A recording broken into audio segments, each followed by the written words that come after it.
नमस्कार, मैं हूं आपके साथ आयुषी शर्मा। अग्नि इंदौर न्यूज़ में आपका स्वागत है। आइए रुक करते हैं आज की ताज़ा तरीन खबरों की ओर। बड़वा में मोरटक्का से निमाड़खेड़ी के बीच 132 केवी बिजली लाइन बिछाने के लिए जमीन अधिग्रहण के सही मुआवजे की मांग को लेकर किसानों का आंदोलन सोमवार को चौथे दिन उग्र हो गया। किसान Madhya Pradesh power transmission company पर धोखाधड़ी का आरोप लगाया। राष्ट्रीय किसान मजदूर महासंघ के नेतृत्व में किसानों ने पहले महेश्वरी रोड स्थित ग्रिड दफ्तर पर धरना दिया और इसके बाद वे कृषि उपज मंडी से जयस्तंभ चौराहे तक विरोध रैली निकालते हुए पहुंच गए हैं। इस दौरान किसानों ने बिजली कंपनी स्थायी शासन के खिलाफ जमकर नारेबाजी की।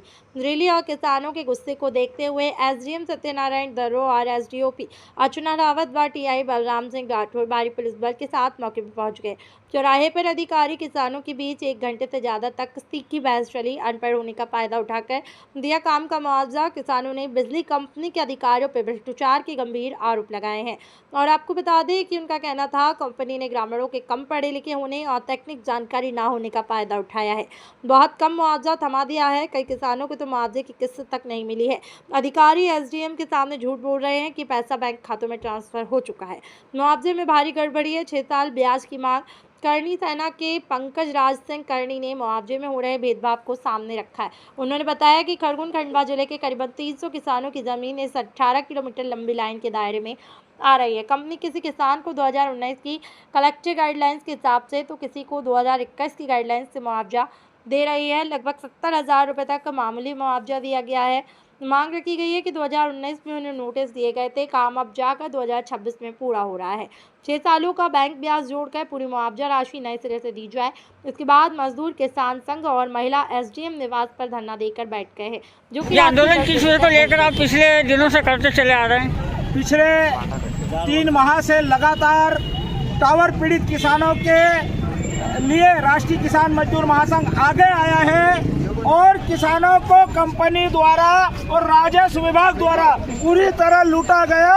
उनके खेतों में 10,000, 15,000, 1 लाख मुआवजा देकर किसानों के यहाँ टावर खड़े कर दिए गए, जबकि वर्ग मीटर में पैसा दिया जाता है। और 6 साल में 12 किसानों की फसलें खराब हुई है। 6 साल से किसान की फसल और जमीन को ट्रैक्टरों द्वारा, ट्रालों द्वारा लोहा पटक दिया गया, मटेरियल पटक दिया गया और खेती को खराब किया गया।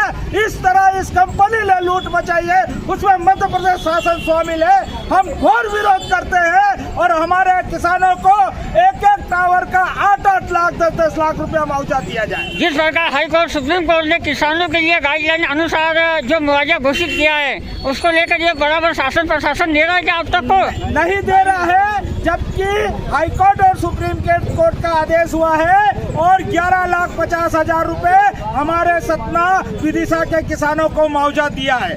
अच्छा, ये जो अभी आपने 2 रोज पहले भी एक आरती के रूप में शासन प्रशासन को और मध्य प्रदेश बहरी सरकार को जिस प्रकार से आपने बताया, गुंगी सरकार को, ये इन्होंने किस माध्यम से रथ को, जैसे रथ के ऊपर ये आरती लेटा के लेके जा रहे हो आप, क्या किस प्रकार संदेश देना चाह रहे हो? हम सरकार को जगाना चाह रहे हैं, यहाँ के स्थानीय प्रशासन को भी जगाना चाह रहे हैं, लेकिन वहाँ महिलाएं 4 दिन तक बैठी रही। हमने चलित शौचालय की मांग करी, खुले में इस टावर कंपनी के ऑफिस में महिलाएं और पुरुष 4 रोज से शौच कर रहे हैं। ये भारत में जो स्वच्छता अभियान चला था उसमें यहाँ के एसडीएम फेल हो गए। हम 200 लोगों को रोज खुले में शौचालय करने को मजबूर करा। अच्छा, ये जो आपकी मांगे नहीं मानी जाती तो आपकी ये जो है धरना प्रदर्शन और ये जो आंदोलन कर रहे हो आंदोलन, ये क्या है कि वो आगे कहाँ तक जाने का? ये स्टेप बाय स्टेप आंदोलन चलेगा। अगर ये आज प्रशासन, यहाँ का टावर कंपनी और प्रशासन नहीं मानता है तो पूरे 4 जिले के किसान 3 हाईवे जाम करेंगे। हमारे किसानों का अधिकार लेके रहेंगे। क्या नाम लिखते हो, क्या दायित्व अपना? रामेश्वर गुजर, राष्ट्रीय किसान मजदूर महासंघ, मालवा निमाड़ प्रांत अध्यक्ष।